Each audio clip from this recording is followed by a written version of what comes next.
ನಮಸ್ಕಾರ ಎಲ್ರಿಗೂ. ಬನ್ನಿ ಇವತ್ತು ಇಡ್ಲಿ ಸಾಂಬಾರ್ ಚಟ್ನಿ ಎಲ್ಲರ ಮನೇಲೂ ಮಾಡ್ತೀವಿ. ಬಟ್ ನನ್ನ ಮನೇಲಿ ನಾನು ಹೇಗೆ ಮಾಡ್ತೀನಿ ಅಂತ ನೋಡೋಣ. ಇವತ್ತು ಫ್ರೈಡೇ ಆಗಿತ್ತು. ಸೊ ಬೇಗ ಬೇಗ ಎಲ್ಲ ಮಾಡ್ಕೋಬೇಕು. ಆಫೀಸ್ ಕೆಲಸ ಜಾಸ್ತಿ ಇರುತ್ತೆ. ಸೊ ಅದಕ್ಕೆ ಇವತ್ತು ಇಡ್ಲಿ ಸಾಂಬಾರ್ ಚಟ್ನಿ ಪಟ್ ಪಟ್ ಅಂತ ಮಾಡೋದನ್ನ ನೋಡೋಣ. ನಾನಿಲ್ಲಿ ಇಡ್ಲಿ ಹಿಟ್ಟನ್ನ ಪ್ರಿಪೇರ್ ಮಾಡಿ ಇಟ್ಕೊಂಡಿದ್ದೆ. ಇಡ್ಲಿ ಮಾಡೋದು ನೋಡೋಣ. ಇಡ್ಲಿ ತಟ್ಟೆಗೆ ಒಂಚೂರು ಆಯಿಲ್‌ನ ಗ್ರೀಸ್ ಮಾಡಿ, ಮಕ್ಕಳಿಗೆ ಕೊಡೋದಾದ್ರೆ ತುಪ್ಪ ಗ್ರೀಸ್ ಮಾಡಿ, ಇಡ್ಲಿ ಹಿಟ್ಟನ್ನ ಈಕ್ವಲ್ ಆಗಿ ಹಾಕೊಳ್ಳಿ. ಹಾಕೊಂಡು ಬೇಯೋದಕ್ಕಿಡಿ. 20 ಮಿನಿಟ್ಸ್ ಮೀಡಿಯಂ ಫ್ಲೇಮಲ್ಲಿ ಬೇಯಿಸ್ಬೇಕು ಇಡ್ಲಿನ. ನೋಡಿ ಎಷ್ಟು ಚೆನ್ನಾಗಿ ಉಪ್ಪು ಬಂದಿದೆ. ಇಡ್ಲಿ ರೆಡಿ ಆಯಿತು. ಈಗ ಒಂದು ಪಾತ್ರೆಗೆ ತೆಗೆದಿಟ್ಕೊಳ್ಳಿ. ಬಿಸಿ ಬಿಸಿ ಇರುವಾಗ ತಿಂದ್ರೇನೆ ಟೇಸ್ಟು ಇಡ್ಲಿ. ಇಡ್ಲಿಗೆ ನಾವು ಕಾಯಿ ಚಟ್ನಿ, ಇಲ್ಲ ಕಡಲೆಕಾಳು ಚಟ್ನಿ, ಇಲ್ಲ ಕಡಲೆಪುರಿ ಚಟ್ನಿ ಮಾಡ್ಕೋಬೋದು. ನಾನಿಲ್ಲಿ ಕಾಯಿ ಚಟ್ನಿ ಮಾಡ್ತಾ ಇದ್ದೀನಿ. ಒಂದು ಹಿಡಿ ಕಾಯಿಗೆ ಒಂದು 2-3 ಹಸಿಮೆಣಸಿನಕಾಯಿ, ಒಂದು ಹಿಡಿ ಕಾಂಗ್ರೆಸ್ ಕಡಲೆ ಬೀಜ, ನಾರ್ಮಲ್ ಕಡಲೆ ಬೀಜನೂ ಹಾಕ್ಬೋದು. ನಾನಿಲ್ಲಿ ಕಾಂಗ್ರೆಸ್ ಕಡಲೆ ಬೀಜ ಇತ್ತು ಅದಕ್ಕೆ ಹಾಕೊಂಡಿದ್ದೀನಿ. ಒಂದು ಹಿಡಿ ಹುರ್ಗಡ್ಲೆ ಹಾಕೋದ್ರಿಂದ ತುಂಬ ಟೇಸ್ಟ್ ಬರುತ್ತೆ. ರುಚಿಗೆ ತಕ್ಕಷ್ಟು ಉಪ್ಪು,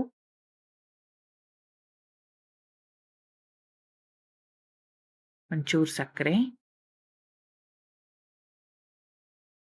ಒಂದೆರಡು ಎಸಳು ಬೆಳ್ಳುಳ್ಳಿ ಹಾಕೊಂಡು ನುಣ್ಣಗೆ ರುಬ್ಕೊಂಬನ್ನಿ. ಈಗ ಅದಕ್ಕೆ ಒಂದು ಒಗ್ಗರಣೆ ಮಾಡೋಣ.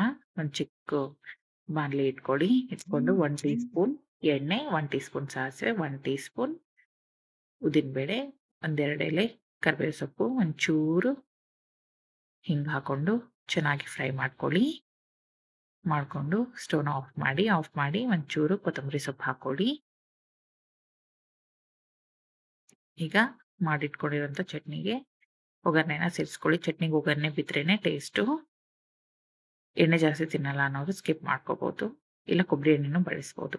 ಇಲ್ಲಿ ಸಾಂಬಾರ್ ರೆಸಿಪಿ ನೋಡೋಣ. ಸಾಂಬಾರಿಗೆ 2 ಟೀ ಸ್ಪೂನ್ ಎಣ್ಣೆ ಕಾದ ನಂತರ 1 ಟೀ ಸ್ಪೂನ್ ಸಾಸಿವೆ, 1 ಟೀ ಸ್ಪೂನ್ ಜೀರಿಗೆ ಹಾಕೊಳ್ಳಿ. ಸಾಸಿವೆ ಚಟಪಟ ಅಂತ ಸಿಡಿಬೇಕು. ಸಾಸಿವೆ ಸಿಡಿದ ನಂತರ ಒಂದು ಹಿಡಿ ಕರಿಬೇವು ಸೊಪ್ಪು ಹಾಕೊಳ್ಳಿ. ಕರಿಬೇವು ಸೊಪ್ಪು ಚಟಪಟ ಅಂತ ಸಿಡಿಬೇಕು. ನಾನಿಲ್ಲಿ ಒಂದು ಈರುಳ್ಳಿನ ಉದ್ದಕ್ಕೆ ಕಟ್ ಮಾಡಿ ಇಟ್ಕೊಂಡಿದ್ದೀನಿ, ಅದನ್ನ ಹಾಕೊಂಡಿದ್ದೀನಿ. ಈರುಳ್ಳಿ ಸ್ವಲ್ಪ ಬೆಂದು ಕೆಂಪಗಾಗಬೇಕು. ಈರುಳ್ಳಿ ಬಂದಮೇಲೆ ನಾನಿಲ್ಲಿ ಕುಂಬಳಕಾಯಿ ಹಾಕೊಂಡಿದ್ದೀನಿ. ನೀವು ಬೇರೆ ತರಕಾರಿ ಬೇಕಂದ್ರೆ ಹಾಕೋಬಹುದು.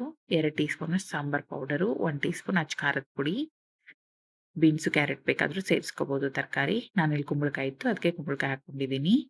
1 ಟೀ ಸ್ಪೂನ್ ಅರಿಶಿನ, 1 ಟೀ ಸ್ಪೂನ್ ಉಪ್ಪು ಹಾಕೊಂಡು ಚೆನ್ನಾಗಿ ಎಣ್ಣೆಲಿ ಬಾಡಿಸ್ಕೊಳ್ಳಿ. ನಾನಿಲ್ಲಿ 1 ಕಪ್ ಬೇಳೆನ 4 ವಿಷಲ್ ತೆಗೆದಿಟ್ಕೊಂಡಿದ್ದೆ.